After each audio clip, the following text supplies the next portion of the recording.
Well, welcome to yet another episode of Postmortem Radio. I'm your host, Oz, joined again by my esteemed colleagues, Katie, who is the blonde in front. Hi. Hello, how you doing? Good. How are you? Good. A little stressed, but good. And Jay, who is always the one he looks always so angry. Why do you look so angry today? Because I've decided to give myself a nickname. I'm the angry man in the back. Oh, the angry man, the bald guy in the back. That has more of a ring to it, I think. The bald guy in the back. Listen, you know what? You know how much it took for me not to have a shine in my head for this? You realize that? Hey, I got to give you a thumbs up, man, for the background for the episode. I love the preparation that you guys put into the show. Katie's always got props, things like that, little swag that she brings from the theater or whatever is always nice. But it's kudos to you for finding that background. Cool. That's nice. You know what? I'll be honest with you. As much as I appreciate that compliment, it's because if you go behind the curtain here in the land of Oz, you will see that is a big storage unit behind me because I'm moving things in and out. Normally you guys have seen what it looks like behind me. So yeah. Right now it doesn't look like that. So, yeah, I haven't really started taking anything off the walls or anything out of, or the shelves out of the office. So everything still sort of looks the same. Oz, I always love your dedication because you got so many signed pieces there and you're so dedicated to the genre. I think you out of all of us win because, I love horror. I know Katie loves horror, but we love horror in a different way than you do. You love it in a way that's like I wear it spiritual. I wear it. You wear it. Yeah. See, I wear a sweater. Oh, I'm not going to tell you that. A man sweater. The man sweater. I wear the man sweater. My sleeves aren't tattoos, if you know what I mean. Gotcha. Well, I appreciate that. It's been a fun thing to collect all these pieces over the years, and maybe one of these days I'll throw up some pictures of the collection and stuff like that. But that's one of the cool things. Yeah, Oz, I don't mean to interrupt, but that's one of the cool things about Horror Hound magazine and what Nathan and Jeremy and Aaron and everyone that's a part of it does. It's a collectors and the fans magazine. That's different from Fango. It's different from Rue Morgue. It's different from Diabolic. It's different from Scream and every other one in between. It's a collector's magazine. To see some of the collections that are put in there highlighting fans is really a cool thing. That's one of the things I love about putting together the office because I get to put in frame stuff like Katie has back there, like you there. And for me, hold on. So let's see if I can do this real quick. Hang on one second. I'm going to eliminate my background for a second. You're going to see the storage unit behind me, right? And yeah, that looks like an oversized storage. It looks like an episode of Hoarders. Nice. That's from Fantastic Fest, Mundo or Mondo, depending on how your accent is, if you're from Jersey or not, and a whole bunch of signed stuff, including my Scream Jiffy Pop, which I love. Oh yeah, which I love. Yeah, you got the Jiffy Pop, and I got the signed NECA figure at the last. Nice. There's so much cool stuff. There's so much, that's one of the great things. Maybe that's one thing we should do as an episode in the future, is sit down and talk a little bit about some of the cool things that and some of the experiences we have, because anyone can do a podcast. Anyone can have an opinion. It's talking about the people that you're around and the experiences you have and the interviews. I literally, guys and dolls, came off of doing 3 interviews in a row before this. I interviewed Jeremiah Kipp for Slapface. I interviewed Alexander Philippe for the 10 random questions. He's going to come out with the Lynch Oz documentary talking about David Lynch's fascination with the Wizard of Oz. And I interviewed I thought the fascination was with me. Oh, well, no, not this time. He did. At least he didn't want to admit to that right at the moment, But not that kind of Oz. He's a very proud man. So he doesn't want you to get red. So Gotcha. But also the filmmakers behind Fresh Hell, Ryan and Matt. Oh, nice. Yeah. So a lot of stuff for Horror Hound, but it's about the people. It's more than being a fan. It's about the people you're around, and that's what distinguishes us from other shows out there. Because we've been there, we've done that, and we have the bruises to prove it. Yeah, and you know, you couldn't have been more right, because you know, I have been a lifelong horror, you know, aficionado and addict, or whatever you want to call it. And you know, I'm one of those people that I watch movies over and over again if I really dig them. And you know, I've been such a fan, but I never really knew about. I was late to the party when it came to conventions and things like that. And Horror Hound was the first thing that I ever found out about. Hey, there's conventions that people that, you know, I'm not the only person who is this obsessed with horror and would love to and pay money to go meet some of these actors and people who are involved in making some of my favorite films. So yeah, and and the people that I've met, just it's so crazy, because at these conventions you meet some of the nicest people, but outside in the like world, if you saw them, you know, an everyday thing, a lot of people would look at them like, oh man, I'm not talking to that person. They look weird, or they look dangerous or whatever. But honestly, when you're in line with people and you're just sitting there and you're waiting to get up to the guests or whatever, and you just start talking to people, and they end up, I've made so many friends, and Horror Hound has felt like family to me since my first show that I ever went to, just as a fan, before I started volunteering, and then, you know, started doing other things with, you know, getting involved. And it's honestly, Horror Hound is the only show that I, without fail, regardless of whether it's indie, Cincy, that I do not miss. Yeah. I absolutely go. I don't care. I don't look at the guests. I look at the guest list just to see, if there's anybody that I want, but it doesn't matter. Anywhere else, it's like, well, let me see what the guest list looks like, see if there's anybody. Horror Hound I don't miss, because if there's not anybody there that I absolutely need to, you know, feel like I need to, I get to see my people, my family, and that to me makes the weekend. Nice. I love that. That. Yeah, that's beautiful. And Jay, I would like to say, when you were talking about the interviews that you did, you received the hugest compliment from Jeremiah Kipp after your interview, how he just raved about talking to you, and you're always so insightful with your questions. And honestly, that is not the first time I have heard that. I know at least 2 other people who are directors who have said the exact same thing, that they specifically say about you, that they always enjoy being interviewed by you, because you have the most, you know, inquisitive and insightful questions. And it's just a joy to talk to you. So bravo, friend, bravo. Well, thank you. And you know what? I've been very blessed and very lucky to be able to do this for quite a long time. In fact, a decade now. I can't believe I've been doing this a decade. Wow. Nice. Congratulations. And thank you. And it's been wonderful. And I'm very, you know, I'm happy to be able to talk to so many amazing people that have forgotten way more than I'll ever remember. So God bless them. And whoever those 2 people were that I paid off, thank you very much. I was going to say checks in the mail. Checks in the mail. That, you know? $5 was worth it. Hey, you know what? Listen. You're exaggerating. It's $3. $2. $2. Wow. Okay. Well, fair enough. But thank you. I appreciate those words very much, and I enjoy and love doing it. And I haven't done like 3 interviews in a row in like forever. You know, if anyone wants to talk to someone really interesting, and I love everyone I talked to today, but if you want filmmaking, Jeremiah Kipp's your man, because he's been involved with it for so long. He's so talented and so experienced. Alexander Philippe, this guy is probably one of the most blessed people I've ever talked to. I've talked with him about Memory, the Aliens documentary, or the Alien documentary about the collaboration of O'Banion Geiger and Ridley Scott, and you know where it all came from. And I talked with him about 7852. And for those who don't know about 7852, it's a documentary focused on the psycho shower scene. And it's broken down. Oh, it's fantastic. The first part of it is more about, you know, the insight, the history, what Hitchcock was thinking, everything.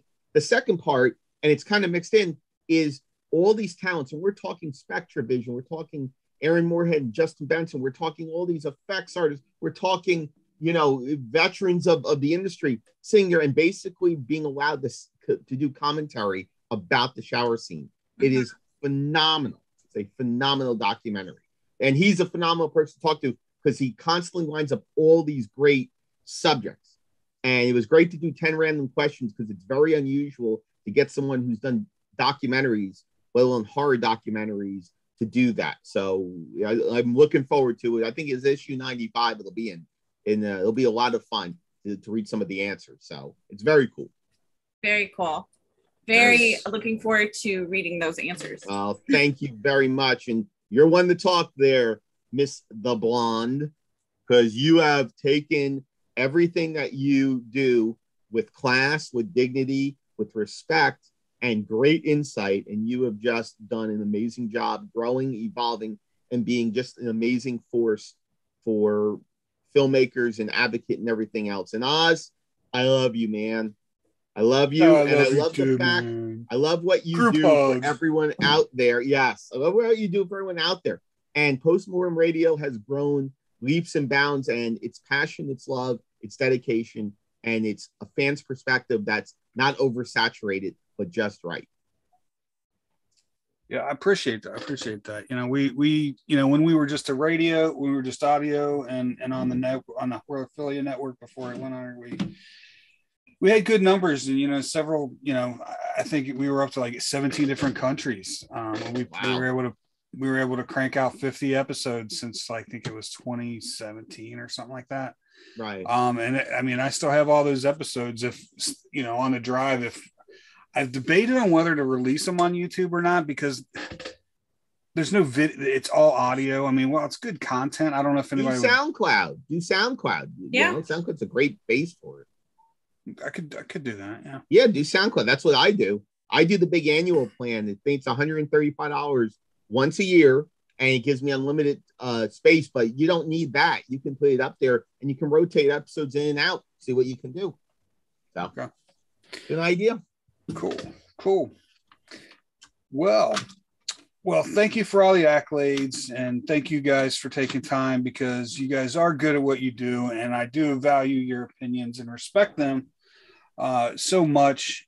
So I do thank you for being my co-pilots on this journey for Postmortem Radio. I appreciate your time and everything you guys put into it, and especially twice a year when we get to see each other at Horror Hound.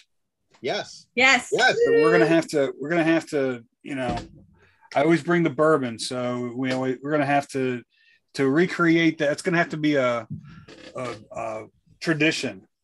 Oz, I'm not sure Katie was okay after the last time. I think she can talk for a full day. Was that too much? Was that a little too strong? Taylor? May have been. Maybe. I had hair last time. All right, I don't have it anymore. Thanks, Oz. Appreciate it. Man, it was just a shot. I look like Lex Luthor and Brainiac in my shirt tonight. Oh, I love it. Keep drinking it; it'll make you smart as Lex Luthor. Or at least feel that way. All right. Well, tonight we are going to talk about The Watcher. Okay, and this one, I gotta say, I was intrigued enough. You guys actually brought it up because I had not seen any marketing or anything on this. It's not at Cinemark near where I live. I've got 3 theaters within a 15-minute drive of me. It wasn't at any of them. So I had to actually do some research, and I had to drive a half hour into Ohio, which is, I try not to cross that bridge unless I have to. But Horror Hound's worth it, so I do cross the bridge for that. So I went to Westchester to see this at AMC, and I saw the little, I think the membership thing that you have. Is it Stubs? Is that where you Stubs or A-List? Or A-List. That's what it was. So I saw the advertisement for the thing that you said you go and you guys go 3 times a week, so that was kind of cool. I think I'm going to go back later this week or next week because they have an IMAX, and I want to go see Maverick again, and I want to see it at IMAX. So, nice. But yeah, so we just took a little bit of time today, me and Janelle. We had watched the trailer last night. We were both kind of like, "Oh man, that looks really good." And it's our kind of movie. So we went up there to check it out, and I was very, very pleasantly surprised. I really liked it. I could definitely tell it wasn't a Hollywood type movie. It had very much had an indie feel to it. It had that grit. I also was refreshed that it wasn't in New York or LA or anything like that. It was in what was Bucharest? Bucharest. So it was kind of cool. It was kind of cool to have it somewhere other than the US. Seems like everything is always in the US. So I thought that was kind of good. But overall, I mean, I didn't recognize anyone in the cast, although it does seem like the one that I think I did see, I kept thinking the husband. I was like, I think he looks familiar. Like I may have seen him in something, but I don't know. He may have just looked like someone else, but everyone else was a fresh face. Had no idea hadn't seen him in anything. But yeah, I thought it was just getting started. I'll let you guys give your go first and give your opinions. But I thought it was a breath of fresh air. I really did. Ladies first. All right. Watcher was one of my favorite films coming out of Panic Fest. I saw this at the end of April. Michael Monroe, who many are familiar with It Follows. I think this definitely is her best performance, even surpassing It Follows. Dealing with, a woman and her husband who are in Bucharest. He speaks fluent Romanian. She does not. Mm-hmm. He's there for his new job. She's just kind of like sitting in, the apartment and sort of like a duck out of water, and notices this neighbor or a person from across their little courtyard that keeps staring at them. This is, I think maybe the fourth film in 4 months that I categorize as like, God damn it, listen to the woman films that are out there in 2022, because and I mean, honestly, they're all freaking amazing. But this one, I think the direction by Chloe Okuno is absolutely incredible. It has this Rear Window, body double, Hitchcock De Palma vibe to it, with also a Rosemary's Baby kind of feel, which I didn't really get the first time I watched it, but then getting the second time, it's more that, no one's listening to her and stuff. I think the cinematography is absolutely stunning. The music is elegant and subtle, yet very effective. All the performances are great. And I want to be the best friend with the costume designer, Claudia Bueno, because everything that everyone wears is spot on, effortless, like so put together. I feel like Michael Monroe is like the new Grace Kelly in this. I think that it also has a bit of a giallo, like bloodlust to it in some places that you don't really see coming. And yeah, I thought this movie was so good. It really makes Mike Monroe's character, the audience feels a paranoia that she is experiencing throughout the film with no one listening to her, which is one thing that there's a little saying that if you could have all the money in the world or all the answers in the world, what would you have? And I always say all the money, and people always judge me. It's like, well, I just think that means you're like so materialistic and all that stuff. And I'm like, no, because what's worse than having all the answers in the world? What's worse about having all the answers in the world is that if no one listens to you and wants to hear the answers, and then you just end up becoming crazy. So why not just spend the money? Yeah. But yeah, I like the twist. I actually wish there would have been a little bit of another twist in it. I don't know if we're going to spoil the movie or not. But, we're always spoilers, man. Always spoilers. Full disclosure on that. Spoiler alert.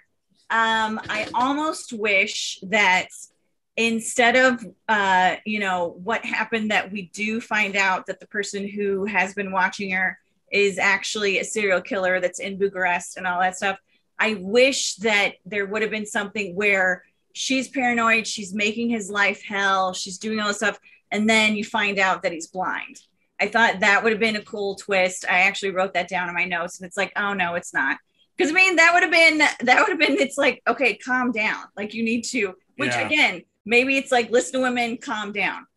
Those are the categories of 2022. With I've seen like 5 or 6 movies, but I thought the trope of the best friend, getting it, that always makes me mad. Always feel bad for the best friend when the best friend dies, especially in the way that the best friend Irina did. She was a really, really good character. But the husband, Carl Guzman, this is probably my favorite performance of his. He was in Neon Demon. He was in looks like he was in Greyhound with Tom Hanks as well. Yes. And he also was married to Zoe Kravitz for a brief while. And that's probably where I've seen him. Just little celebrity goss there. But yeah, I think this is a movie that everyone should watch. Pay attention to how easily, someone's concerns are completely pushed aside, and you're just being paranoid, or you're just being hysterical. Maybe maybe he didn't even see you. All that stuff. It's like when you add these things up, it's pretty ridiculous that she has to work that hard to get people to understand like what's going on. Like it would be one thing if this was like a town of like 3,000 people, but Bucharest is a very large international city. And also the fact that, again, she's in a city, she doesn't speak the language. Like that's frustrating, and having all this stuff happens. I highly recommend this. I'm glad, Oz, that you liked it. And yeah, again, I want Michael Monroe to do more films like this. I want to see more direction from Chloe Akuno. And yeah, it's definitely probably going to be in one of my lists of the best of the year right now. That's it.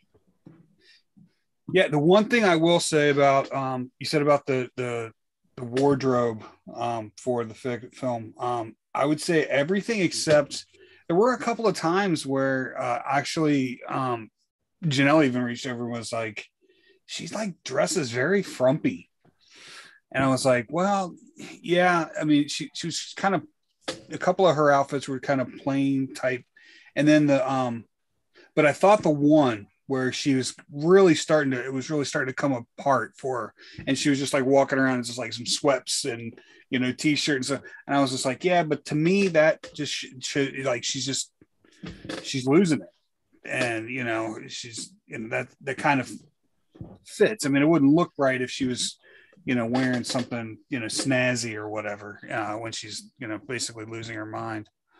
So that's my one thing about that. Jay, what do you got, man? Well, I'm going to say first and foremost that I did enjoy this film very much. Oh, Jay's not going to shit on it. Okay. Oh no, sorry. You didn't let me get my next sentence out. So yeah, I feel a little bit constipation. It's time to cut it apart. It's time to cut it apart. So I really did enjoy this, and one of the things I posted up on Facebook was it was so wonderful in an AMC to see within a matter of a month, but all playing currently this past weekend, was films from A24, IFC Midnight, and Neon. Yes. It was wonderful to see all of them there, and that we were able to see them, because a lot of times IFC Midnight films play in New York City at the IFC Center for the most part. So you got to pay a whole lot of money to get there and deal with all kinds of aggravation. And the IFC Center is not anything spectacular. It's really not, it's a very great place to see cinema, but it's not spectacular. And Everything Everywhere is All at Once has really gained a lot of steam, and it's doing really well, which is awesome. Very, very cool to see that. And to be able to go see Crimes of the Future, which is a Neon, I mean, you knew that Cronenberg was going to get a release because it's, it's his Return to Body Horror. But it's great to see all three there. With that being said, everyone there's always, right? We see these things about comedies, and there's such a thin line between the laugh and the scream, right? Oh, okay. Yeah. And you see how sometimes they remix trailers of comedies into horror films? Yes. Tell me that this is not lost in translation as a horror film. Okay? Think about it. A creepy guy who's never met this girl, who's all alone, her husband is off on business, get together. And in that case, it's a little more friendly, but very easily this could be misconstrued as a horror version or a horror-esque version of that film, which is one of the things I thought about because, you know, you're right. Oz and Kate, you're both right. And I'll start with the costume design. Yes, she is frumpy. Yes, she's a millennial modern girl who's wearing fashions, but her, you know, devolving of her fashion into something that looks like comfy, cozy clothes that you'd wear inside your house to bed is part of her feeling isolated and secluded. When she's at her most powerful is when she looks beautiful and she is completely dressed up. That's when she's at her most powerful. And then you see the trend in the third act where she actually looks very decent when she decides that, you know, she's going to play dead. You know, and again, spoiler alert, we said spoiler alert. Spoiler when she's alert. going to play dead after losing how much blood? Yeah, that's a little bit, that's like the film Revenge, which I saw Revenge, and I'll tell you what, I don't like Revenge. You know why I don't like Revenge? It's not that I don't like films about women who are empowering and take revenge on men who do terrible things. Not in the least. I don't like it that I have to suspend my disbelief where there is so much blood loss and they're playing slip and slide that this is what we have to go through, and we're kind of, our intelligence are insulted. And the only reason why it's overlooked is because we're in an era where female empowerment is a great topic of revenge and horror stories. And for the most part, it's done very well and it's encouraged. And I'll be the first one to say, you know what? I love that. I love that. But when I have to really suspend my disbelief to the point where I feel almost insulted, that's a different story. But I didn't feel that way with Watcher.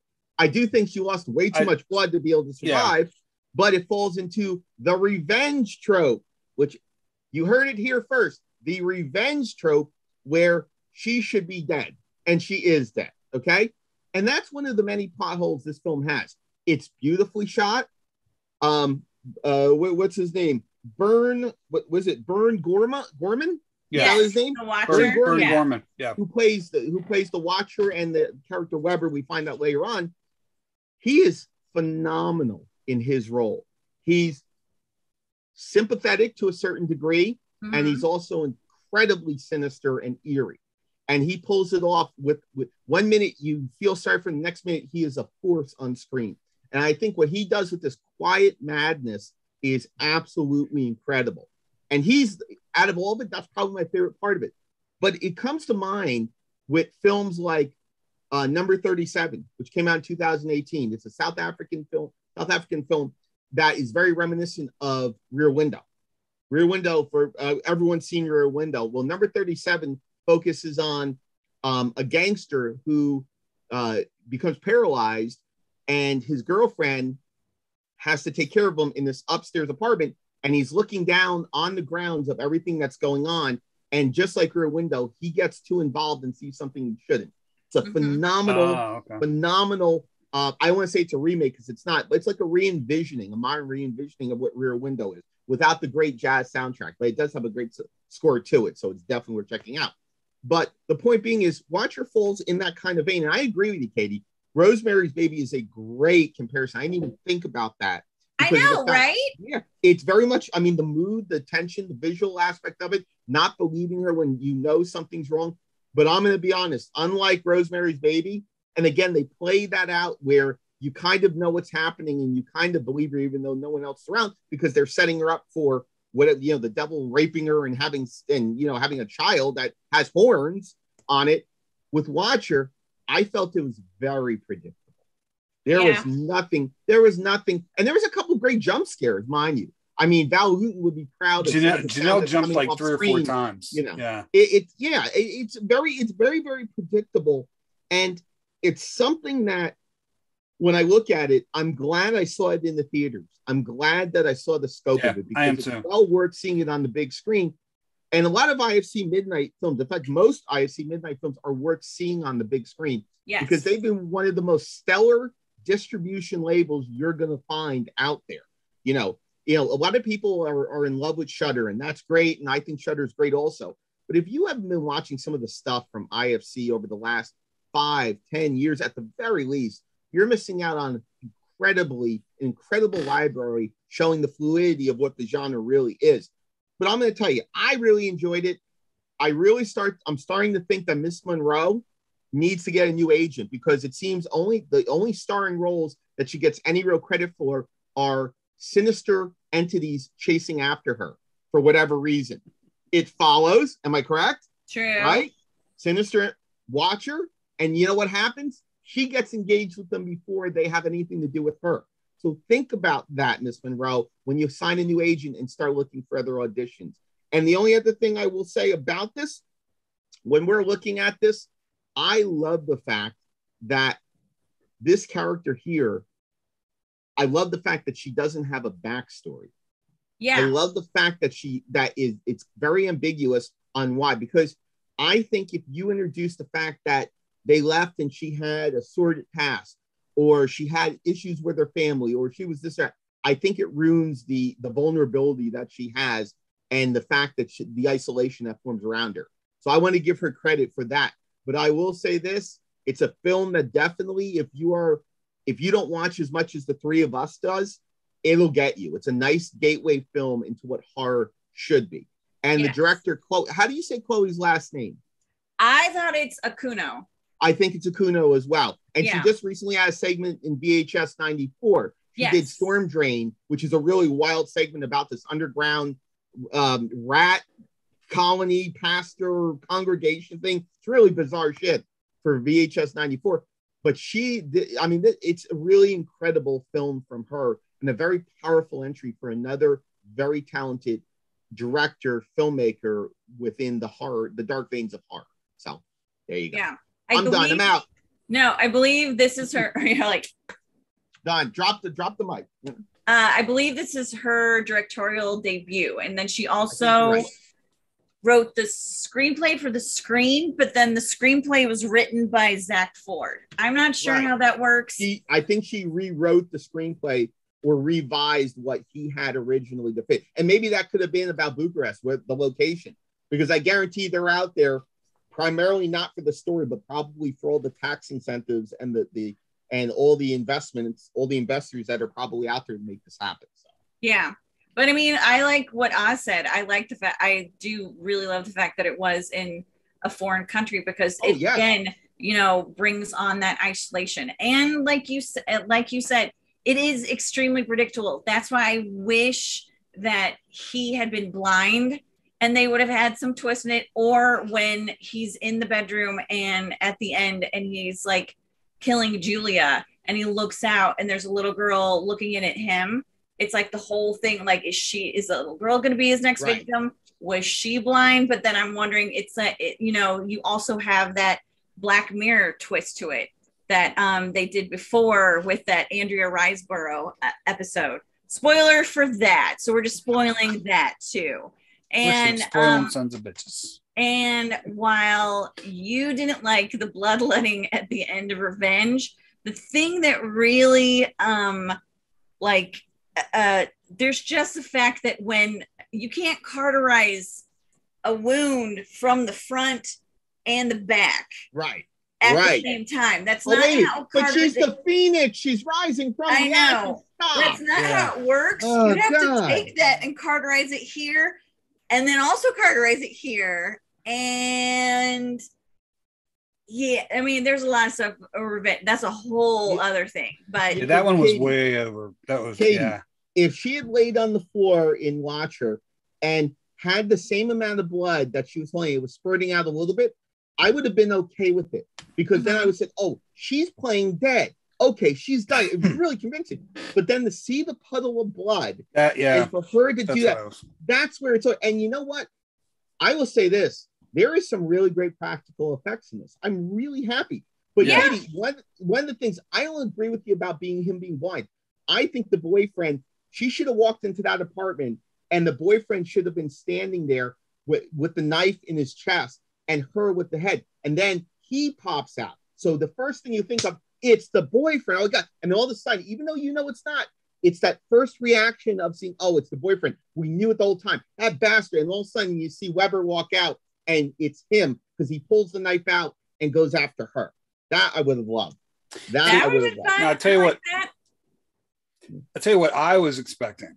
Go ahead. Because when I was watching this, as we're just alluding to how predictable it was, I keep getting in my head, like, there's got to be a twist. It can't be, that this is really the way it's going to go. I figured this out way too soon. But honestly, about, I guess, halfway through, I looked over to Jeanette, and I was expecting Julia to be the one who was the watcher, and that she was the one. Yeah. That she thinks he's watching her, who's really she's watching him. And then the fact that, she doesn't have a job and she's kind of trying to figure out what her next thing is because the acting thing didn't work out. She's got all this extra time on her hands. They show her following dude around, and, even to his workplace, which that place was kind of crazy. But that I thought would have been a good twist. And then one other thing at the beginning that at first it bothered me. I was kind of like thinking, I wish I knew what they were saying when they were speaking Romanian or whatever. But then I thought, you know what? I think it's intentional. Yeah. Because they want you to feel like she feels, where she doesn't know exactly what they're saying all the time. And so it made sense. Yeah. Where initially I'm like, oh, damn it, I wish there was at least subtitles where I knew what they were saying. But then a few minutes later into it, once they got out of the cab scene, they got home and then other people started speaking. I was like, okay, now I understand why there's no subtitle, because so that you get that same feeling she did. Yeah, you feel that frustration of not being like, I don't understand what's going on. No one's understanding me. It's like, ugh, yeah. Now, what I did think, in addition to a good secondary twist, if Julia ended up being the watcher and the other guy was really not a bad guy or whatever, I thought it would have been interesting had you found out that it was her husband that was the spider, that was the serial killer. That's good. I like that. Because even though they said, a month ago they found somebody, he could have been out there for the interview or something like that, killed somebody and then went back and back and forth. That I thought would have been a pretty interesting twist. Now, my question to you guys is the ending. What I thought was kind of cool, it sort of seems like it has a happy ending because, she survives and all that kind of stuff. But I also don't think it was a happy ending because the look she gives him tells me that was like, what I pictured from that look was her hey, how's this for a fucking fantasy? Where it was like, you can't get over this fantasy that you're, that kind of. So I don't, she may have survived, he may have survived, but I don't think they, patched things up and everything was all, rainbows and sunshine. I think they still split and go their separate ways. So you have a happy ending, but you don't have a happy ending. What do you guys think?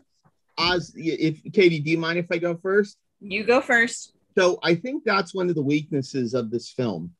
Katie was talking about, they should have absolutely believed her. You know what? I think even though this is more, she's right in the end about who the watcher was and all that stuff, it's kind of hard watching this to kind of feel bad for him. Now, at the end, with him making fun of her, I don't agree with that whatsoever. That was a total dick move. That's the point. At the point, he's doing that to save his job. He's doing that because, he's kind of crossed that line. But to be honest, I don't think they showed enough of him to just give up on her. I mean, don't get me wrong. She puts him in some really awkward situations because she's like, sweetheart, I need you to go over there. I need you to do this. But because most likely, there really is nothing. 99.9% of the time, I look out the window and I'm not going to worry about a damn thing out there because no one's watching me. Someone's watching me. You know what? I'm gonna go to the proper place. Now I know they're in a strange land. I get it. The land and very cute with the little Dracula figure. I like that very much. Yeah, that was when it comes to it. Tapping into that classic horror lore. But I had an issue with how they set him up to be kind of the bad guy by the end of the film. because you know what? I think they really kind of needed to add a little more emotional weight to that, because she's putting him through a lot of stuff, and all of a sudden he's a dick in the end. All of a sudden he just throws up his hands and says, you know what? I give up on you. It's not, you know what? We're going through all these tough times. You know what? Let's have one more transitional point. They cut that transitional point out and make him uber dick. You know why? Because they want to put the light on her even more, that when she's right, she's going to be the angel of everything, which is a problem with this, because it's just like revenge. She in the crux of it, she is a mistress to this guy. And granted, it's terrible what happens to her. It's horrible. It's the catalyst for what's going to happen. And she goes through terrible things. She has this rebirth as the Phoenix, and she goes after it. But after a while, the character is kind of just worn away, because you forget, and maybe that's a credit to the director, maybe it's not. You forget that the person in the beginning really has a gray past. And when you cut that apart right there, and you go from A to C and forget B, it's a problem for me. If they had added that scene, I'd have no issue with her giving the look at him at the end. He's a dick. I'm bleeding. You're still not doing anything for me. You're standing there holding your dick while I'm bleeding here. You know what? It's a problem. But there was a step miss, and maybe that's the editing of the film, and that's not her. That could very well be the editing trying to make the story more concise and take it in a different direction. I could be wrong, but I'll tell you what, that really stuck with me after I watched it. Yeah, because I actually said the same exact thing. It's like when he sees her, he should have been like, "Oh my God, Julia!" And I mean, going to her to try to help her out. Well, he is kind of in shock after seeing the guy get blown away in the blown hallway. Away. I mean, that was a lot of damage comes for to your a very wife, man, small gun. You're right. That was pretty. I mean, although it was really loud, the volume, but 38 is not going to really. It's got a couple shots to the chest. The 38 is going to definitely be stopping, but she's magic. It was a magic gun, because all of a sudden she can clot her blood and not die on the floor like we thought she was. Right, but I mean, I'm sorry though. I understand the shock and all that, but when that's the love of your life, you're right. I'm sorry. You gotta throw yourself into that situation and take care of your partner there. That's the way I go ahead, Katie. I see that Twitch. You're ready to go. Go ahead. Yes. So it's the whole thing that one, you keep saying that he's like, well, he's all of a sudden a dick. Now throughout, like he does when she first says, someone followed her from the movie theater to the grocery store, and he's like, well, let's go to the grocery store and look at the film.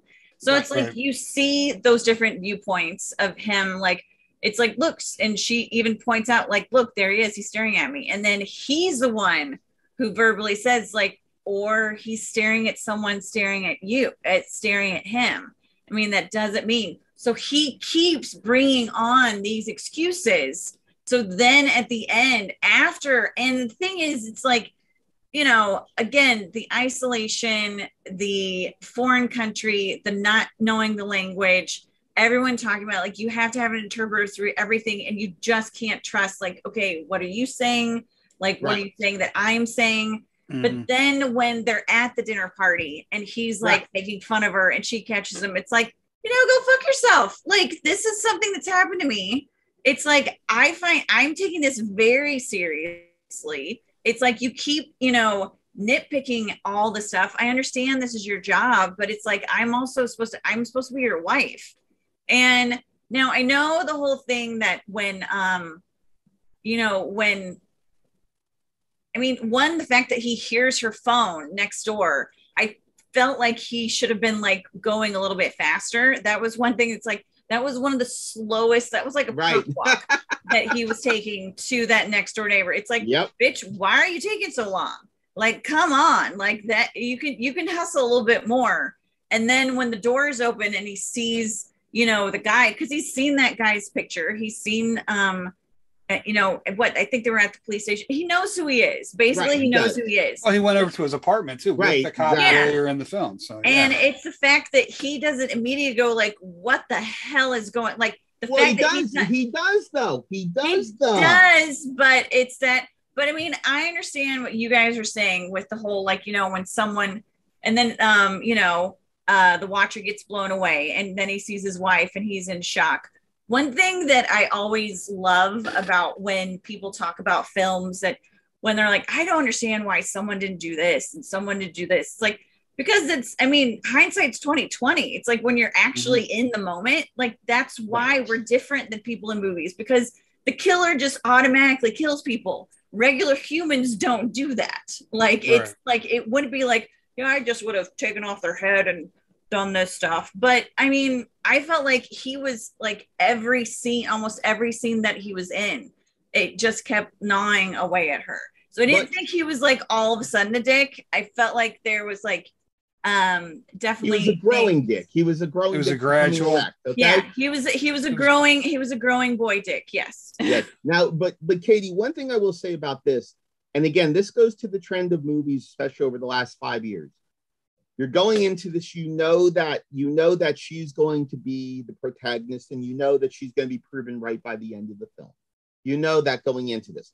What if it wasn't a woman? What if it was a man in her role?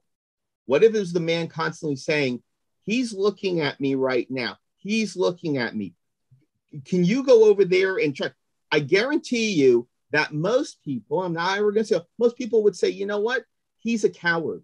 You know what? He doesn't know what he's talking about. You know what? There's an issue with this. She's not being a dick. She's being strong for herself because she doesn't believe him.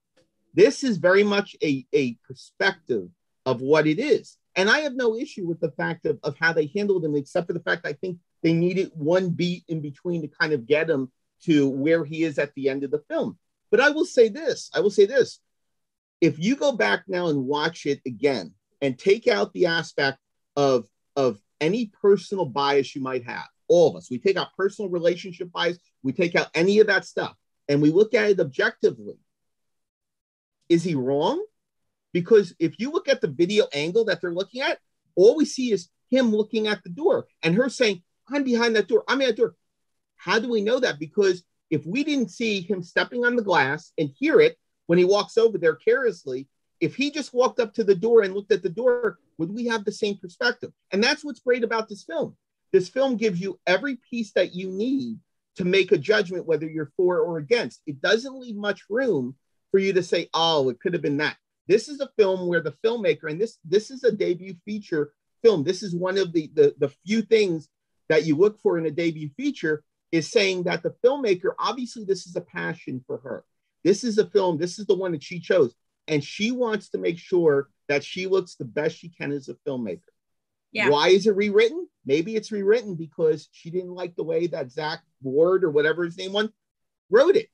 Maybe she didn't feel comfortable with it. Maybe it didn't go to her strengths. Maybe she had such a high opinion and she felt he was wrong. We don't know. Yeah. But the point being is that she made it painfully clear almost that in the end, we know who the watcher is. You know it almost from the beginning. You have that feeling that it's Byrne or it's Weber and the watcher guy.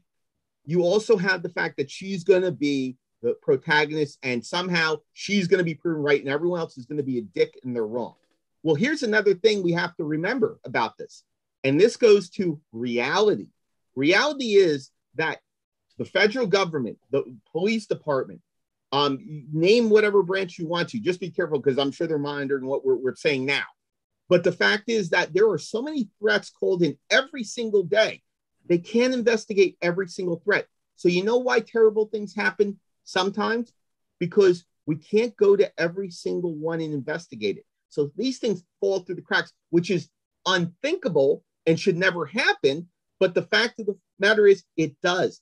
And when she's in there and she's saying, it's that guy across the way, it's that guy. If there was no narrative saying, like in, well, what's the film? Don't Look Now? Yeah, Don't Look Now, right? Okay. If there was no narrative that there was a serial killer going around killing people in Venice, would that be an effective film? Probably not. So if we didn't know that there's a serial killer called the Spider, and we looked at her saying, would there be that kind of tension where they would go, oh, you know what, we'll go investigate? No, they blow it completely off. It's just paranoid. It's someone in a foreign country who's either wants attention or is someone that is having lots of trouble. So there's a lot of factors that play into this. And when you look at this film now and you watch it again, and you look at it from more of an objective perspective, you know what? It kind of, you sit back and go, you know what? I still believe in what I believe in, but maybe there might be some room for doubt when it comes to it. And that's how I looked at it when I watched it in the theaters. Yeah, there were several points where I was going back and forth with, okay, well, maybe it's the husband, maybe it's the guy that the husband works with, maybe it's too obvious that it's her, maybe it's her, maybe she's crazy, you know. I mean, it was predictable, but it had a lot of spots that had me guessing. Yeah, and that's it could have gone any direction. Go ahead, Katie. Well, no, I think one of the strong points that Chloe Kuno is trying to make is that, you know, she could have done like, it's the coworker, it's, you know, Irina's boyfriend, it's this, but it's the obvious choice that it actually is the person that she thought it was in the beginning. One thing it's interesting, because I mean, this obviously is a modern film but I don't know what it's modern, and yet the phones that they have don't seem very modern to me, because I feel like she's got like a flip phone or something that you would think that, you know, while this guy is just standing here, which good for his glutes, that takes a lot to just stand in one place for a long amount of time, like seriously, like ow. But I don't understand why she didn't like record him or something like that to get more evidence, because I mean, look, in number of cases when people get stalked, the thing that you have to do is that the person who's being stalked has to completely change their life. It's like the stalk, you can have all this evidence, you can say this, you have to change like how you walk, what you dress, like the routine that you have, and nothing a lot of times happens to the person who is stalking you. So when I see this, it's like, and I see that it's like, you know, you want to say something? I want to, because this is something, Katie, that also when watching the film, you both love Texas Chainsaw Massacre, right? Yeah. Right. Okay. What happens if they never went in that house and they just went about their business? Oh yeah. Right. So it's the same principle that falls to this. Who is the one that instigates this? Her. She instigates this. If you look at this, he's in the window. She has to constantly go back to the window. She could have closed the blinds and left. Why? It's just like Rear Window. It's just like Number 37. It's that fact of voyeurism that we have to be connected to something. And when we have nothing around us, and we just went through a COVID, we got involved in the most bizarre shit. Tiger King. How many people watch Tiger King? Would you watch Tiger King on a regular basis? Right. If you weren't in the house. I never watched it. I refused. I never watched it either. I was like, I am not watching that stupid shit. The point is that we tend to forget also that these narratives, she might be the protagonist, but she's also the instigator of this. I'm sorry, she is. To go back about the data, you know, phones and all that kind of stuff. The first thing that popped out that I saw was when they in the apartment is they had a stereo with a record that like looked like my dad's. Cool. It did, but I was like, oh my God, I think that's the same record player my dad had. You know, and so it did seem dated, but I think that might be because I know a lot of countries tend to be a little bit behind the US and Japan and things like that when it comes to technology, maybe. But also, I think, you know, vinyl's making a big comeback. So, you know,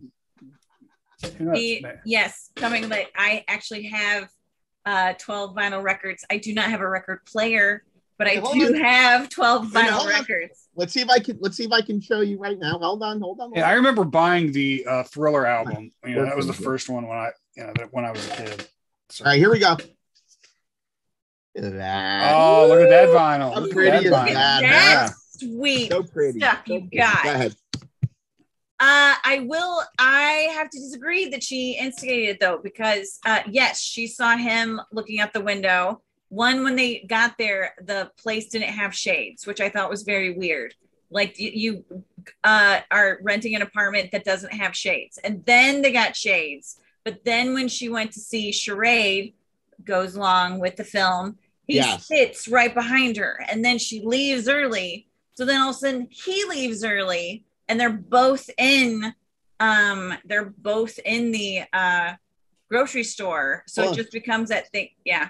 Let me wave to you first, though. I mean, I think this all happened after she waved to him. I was going to bring that point up, because when she raises the hand, that's her trying to connecting. Now, I don't disagree with you, Katie, that yes, he accelerates it. You're absolutely right. He becomes, I agree with you, but it's in this case, it's the fact that she started it. I'm sorry. Well, but that was, I mean, she even says that she, waves just like, he can't be looking at me. And then when he says, it's like, I just wanted to friend. I didn't realize that when you waved at me, that's when it's like, oh shit. And then the whole thing, like on the train, when he obviously has his head like in the bag. I mean, I was waiting for her to grab that bag, and then something fall out of it, made it that was not her head. It was just. That would have been great. That would have been great, but it's like, you're in you're underground in a freaking metal tube with no one else there. You know what the best thing would do? Like prove that the guy has a decapitated head in his bag. Case solved. Woohoo! I'm the winner. You're like, no, I'm gonna die. It's that's something that also I look at. And I get the fact that she apologizes to him, but I didn't really like that. I didn't really like the fact that they took the turn where, and this I think is a mistake of the film, where he asks her for apology and yet they still go forward. I think that's an unnecessary scene for it, because yes, it does build suspense with the head in the bag. I agree. Maybe if they had sat there and they had a different conversation, I think that would have been a more effective scene than her giving him an apology, because then it kind of just kills the tension that's there, because you look at it and you go, okay, she gave an apology, but we know it's still something's gonna happen. Why would you do that? It's unnecessary for it. And I'd love to know, I'd love to talk to the editor why he decided to keep that scene in. I would love to know that, because that scene on the train could have been so different and such a catalyst for the third act, even more than what it was.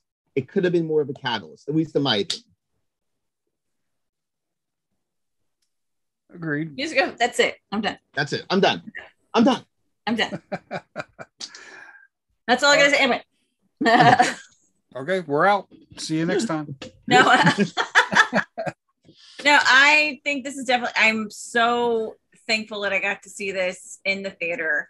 Actually watching it on my computer, though, it really does make me appreciate the cinematography, especially just in the beginning, how gorgeous it is. Like when she's looking out and like the rain coming down and just that shadow on her face. Like I actually took like some still shots of it, because I'm like, this is just chef's kiss, and it's like 5 minutes in. Like shut your mouth.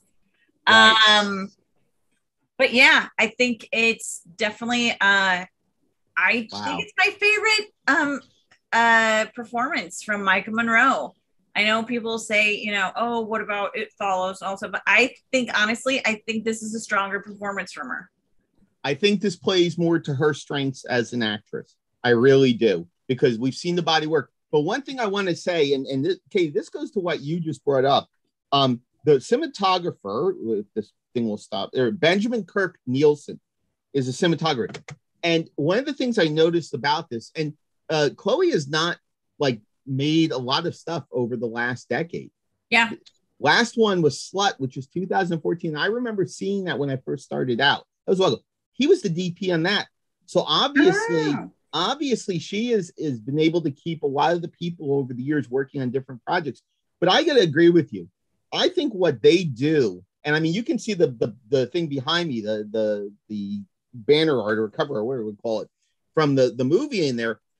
It's a great use of space and framing, because you have, I mean, there's some real close-up shots where you're focused on the window as you get, and you feel that tension as you get closer and closer and closer, and their relationship starts to become closer. But the space and all the windows, and it's not like Rear Window or Number 37, because they're each different locations, different style buildings, just like this different style of building. This is something where I feel like anything could pop out of the windows, because all the windows feel like there's a dread attached to it. Just like Dark Water. If you've ever seen Dark Water or The Grudge, there is that dread that's built into it. And that's one thing I think that the DP does well. Him and his crew does really well with this in giving the editor enough to work with and enough angles and enough framing to work with where you feel like, yeah, he's going to be there, but what else is going to go on? It's not like all these windows are active. It's like the place is vacant except for that one window, but anything could happen. And I love that. A great pickup with that, Katie, because I think the cinematography is fantastic, along with the sound. Sound is phenomenal. Yeah, phenomenal, eerie, dread-filled, tense, isolated, amazing. Well, and I think going along with what you were saying with the cinematography, I mean, the production design goes with that too, because you have like those stark, the apartment they have is so stark and fresh and clean, and yet it's just so empty, like kind of how like you're supposed to see with her. And then you go over to her neighbor's apartment that just has all the stuff in it, and the plants and everything. You can see like all the life that she has. And I mean, the fact that they found whatever, if it wasn't just, you know, if that actually is in Bucharest, and like you've got the little the apartment buildings like all in that little area in between. I mean, that's fantastic location to be shooting there. Yeah. And then even the hallways and the staircases and stuff. I mean, the thing I noticed was like when she was sitting there and looking through the bars. Yeah. I was like, we don't see that kind of stuff over here. I was like, that's really cool to see that. So I mean, that's one of the things that jumped out at me too. That reminds me of Wolf. Did you ever see Wolf with Jack Nicholson? Yes. The way the interior of his building is, they specifically wanted that building because it's like a cage that all these people are working in, and yet you get to see that, and then to finally get in that elevator and break free, yet you're caged up like animals and stuff like that. Like, no, if all these people that Chloe's working with, like I said at the beginning, I want her to do more films. I will be an avid follower of her. I will be watching everything after Watcher. I don't know if I can agree with that. I get the joke. Play on words. I got the joke. Okay. Oh, it's a terrible joke. But I'm going to say this. Anna Lily, what's her last name? Manapur? A girl walks home alone at night. Oh, yeah. Right. Can we honestly say that The Bad Batch was really that good after that film? So, you know what? I'm excited to see what Chloe does next, but I have to be careful about that, because I'll tell you what, when you have a film that's this good like Watcher, it's a high bar to set for any filmmaker. Forget gender. Any filmmaker, it's a high bar to set. But I use that example because A Girl Walks Home at Night Alone is a fantastic vampire film. Yes. It's moody and it's got a great protagonist. You know, she's in that gray area. And the idea of the environment around her and survival and stuff. And it's so wonderful. And then you see The Bad Batch when she gets more of a leash and more of a budget and more of everything. And it's just not a good movie. You know, and there was a lot of hope for it, but it's just not. So I hope that Chloe continues after Watcher and creates something that's very tense and tight and something that really connects with the viewer again. You know, it's funny that you mentioned that, because I always like seeing A Girl Walks Home Alone at Night and then watching the Bad Batch like back to back. I actually thought The Bad Batch was just take the protagonist, make it female, take the antagonist, make it male, and it's basically the same movie. Exactly. Because I mean, I agree. It's like, you know, the lead male is like Suki Waterhouse in The Bad Batch, where it's like then she ends up falling for Jason Momoa, who in all intents and purposes, as far as I know, actually ate her leg and arm. So, but you know, love will make you do crazy things, kids. So some people are starved for love. Oh, Thank Another you. one, and some people you could just tell to bite me, and they may do that too. And they may do that, you know. And the jokes just keep going. Cha-ching. Well, taste is skin deep, so that's all I can say. Oh, thank you. Thank you. We're here. We're here tonight. I mean, I don't know, all night. We're here all week. Don't forget to tip your waitress. Oh, all right. So, any final words, guys? I think we kind of talked this one up. Everybody, I think, is pretty much united to recommend anybody watching to go out and check this film out, even if you have to travel a little bit. Yes. Your local theater, unfortunately, didn't have it like mine. So I didn't get my 20% off of concessions. I didn't get my discounted tickets. So, I mean, I went and I paid full price, although it was still early bird pricing. So it wasn't too bad. But I do have one thing I want to say, and this is kind of a little bit off topic, but not really. You know, a lot of people have been complaining about films in the theaters for a long time and how independent stuff never gets into the big theater chains. You know, is this the first crack of sunshine in the last month to 6 weeks where maybe now with the way that theater chains are, they are now more opening and more listening to bringing in independent films?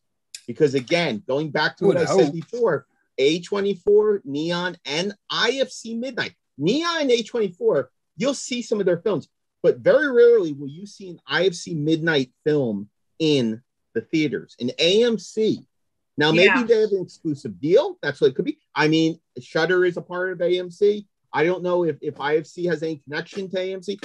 The point being is that maybe now we'll start seeing more of them, because I'll tell you what, I saw some really great trailers and stuff, mainstream and not. And I'll tell you what, I can't wait for The Menu with Ralph Fiennes. I can't wait. Black comedy. It looks like a mixture of battle royale and high cuisine. It looks awesome. What is this? The Menu. Look it up. It's a black comedy with horror elements. It looks good. But the point being is, folks, if they're going to be out there, go see it and stop complaining that there's not independent cinema, because there's 3 films at my AMC down the road, and it's one of the smaller ones that we've been to in New Jersey. So go see it and enjoy it, because seeing it on the big screen, there's great systems, but nothing like seeing it on the big screen. Yeah, there's no comparison. Ralph Fiennes is in it. Oh yeah. Paul Adelson.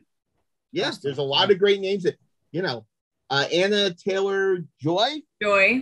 Yes. Yeah, she's the star. She's the star. Nicholas Hoult. Yeah, it looks great. Nicholas Hoult. I mean, the guy from X-Men and all the other films. Great stuff.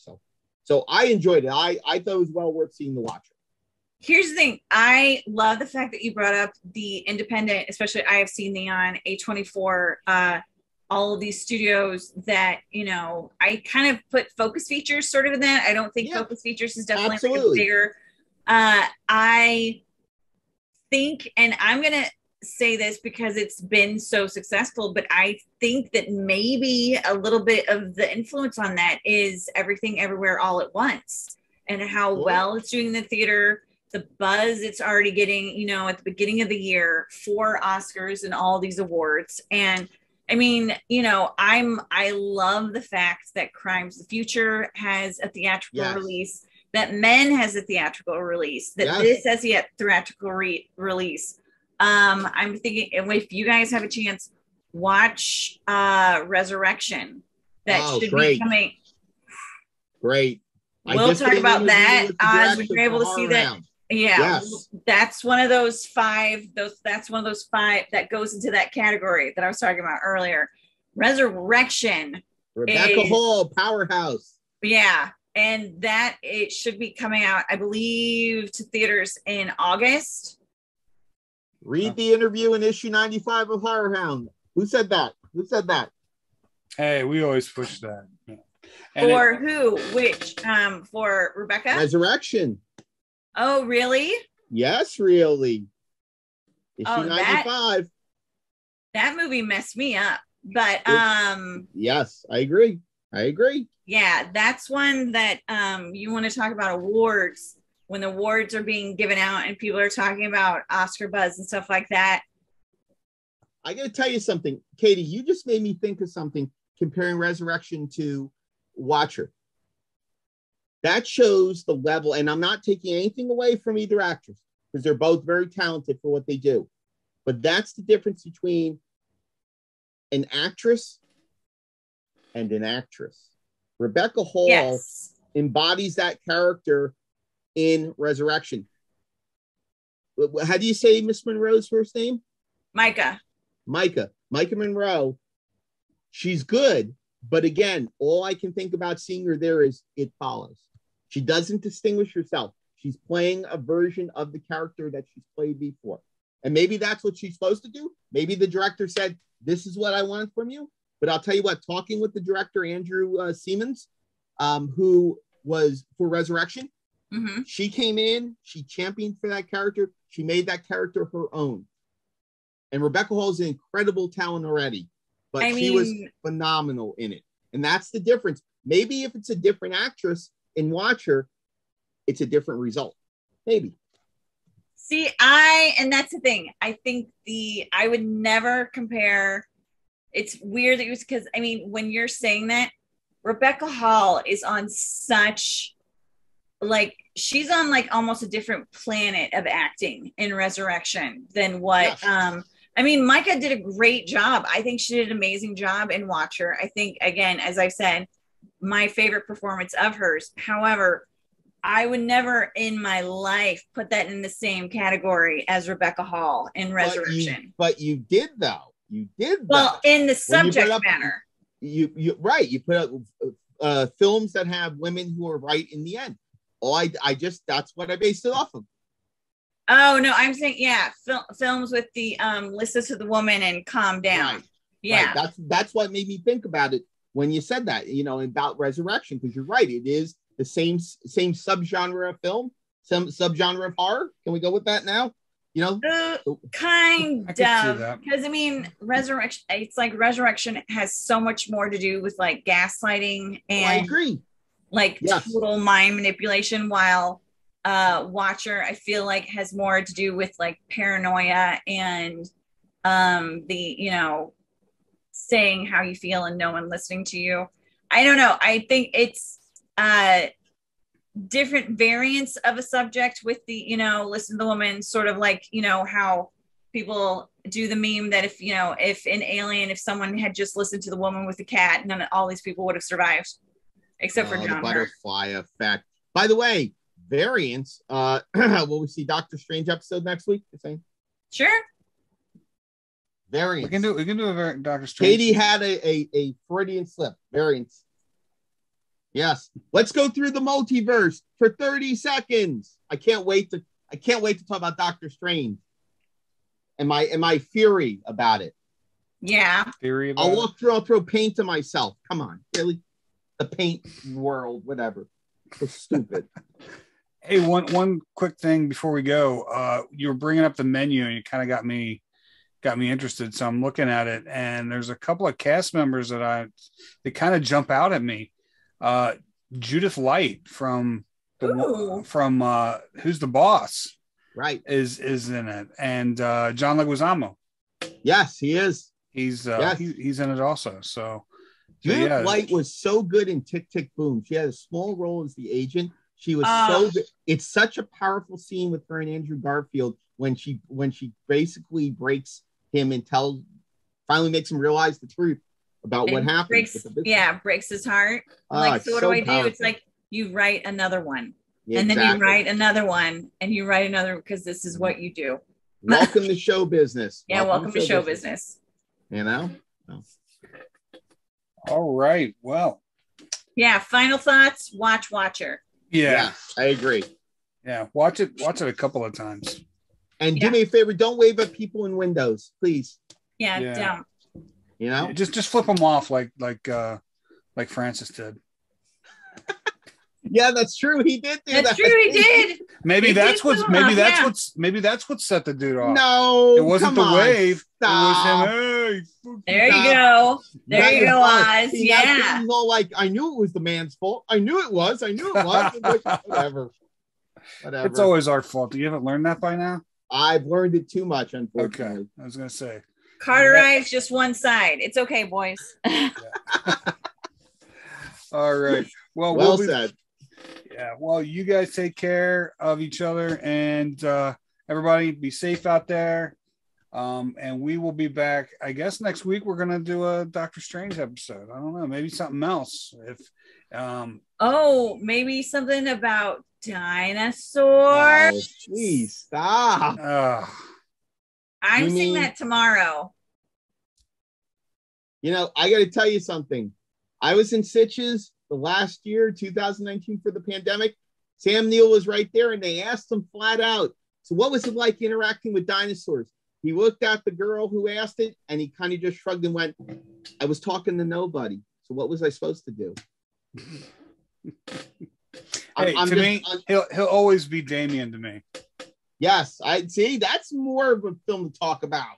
Oldie but a goodie. Yeah. Hey, we can do that. We can do an Omen franchise talk about. As long as no one's head gets cut off. That's all I want. You know what is the best today? deaths ever. What is today? June 6th. Oh my and we're God. going to talk about the Omen. Ooh, that would have been a good one. See? Yeah, you wanted to talk about Watcher, whatever. Oh, shush. It's in theaters. It's, It's happening. It's happening now. It's happening. Come on, guys. It's happening. Doctor Strange has been out for a couple of months. Been out for a month. And how many decades has Omen 3 been out? Please stop. You're killing me. Yeah, but it's a classic, man. No, it's really not, but that's besides the point. The Omen? Oh. You're talking about the one with Sam Neill? Well, not part 3. I mean, I'm just talking about the Omen in general. I was saying, part 1 and 2. Is a classic. Part 1 and 2. It's all for you, Damien. Yeah. Saying the Sam Neill one's a classic. It's like, saying that the stars on Dancing with the Stars are stars. Now, that one to me, I honestly, I watched it just kind of like the same reason I still watch The Walking Dead, just because I've seen all the rest of it. I want to see it through. We're only ripping you, man. We're only ripping you. It doesn't matter. I'd much rather watch that than Terrifier. I'm sorry. Hey, come on now. I love Terrifier. Can't wait till part 2 too comes soon. out. It's right there. Oh, that's right. Yeah. Right. It's right there. It's right there. It's right there. Oh, God. All right. All right. Well, you guys have a good one, and we will be back soon with another episode. Yes. Don't forget Dr. Strange. Horror Hound. September, I believe, 9th through 11th. Yeah, I think it says 9th through we got our dates squared away this time. HorrorHoundWeekend.com. Yeah, Bruce Campbell, Hocus Doug Pocus Jones. Reunion, Doug Jones. Yeah, Hocus Pocus. Yeah, a thing, Hocus Pocus. Is there Evil Dead, or is it just Bruce Campbell by himself? So far, just Bruce Campbell. But okay, that's enough. Yeah, just maybe he'll be today, punching himself in the face. Kevin Nash just announced today. So yeah, he got some good. Yeah, Kevin Nash is always great, man. He's done so much stuff. Yeah, very cool. I'm loving he was really good in the dog. Did you guys see the dog? You didn't see the dog with Channing Tatum? I'm usually not a Channing Tatum fan. I can't take that. I would cry my eyes out. I can't take that. I'd cry my eyes out. No, I cry your eyes out. It's a long story, not for camera, but that's besides the point. Well, nothing bad happens to the dog. No, but it still doesn't matter, though. Spoiler. Have you owned a dog before? I own one right now. She's sleeping on my feet right now. Are you kidding me? Do you want anything ever bad to happen to her? Hell no. You may as well rip my heart out. Exactly. Then end of story. Done. Well, like I said, nothing bad. Don't worry. It doesn't matter, though. It's not sad. a Marley and me. Together. Leave it alone. It's not a Marley and me. It's actually really good. God, I can't even get into that Marley. Kevin Nash is in it, and I'm not a Channing Tatum fan, but it was really good. Channing Tatum should have been Gambit. He should have been Gambit. I don't know. I like. No, he's not. I like. Never saw the light of day. I like Taylor Hitch as Gambit. I thought he was good. He was very good. I like him, but he has the stigma that everything he touches turns to shit. Look at Battleship. Which I think is crap, because I actually liked John Carter.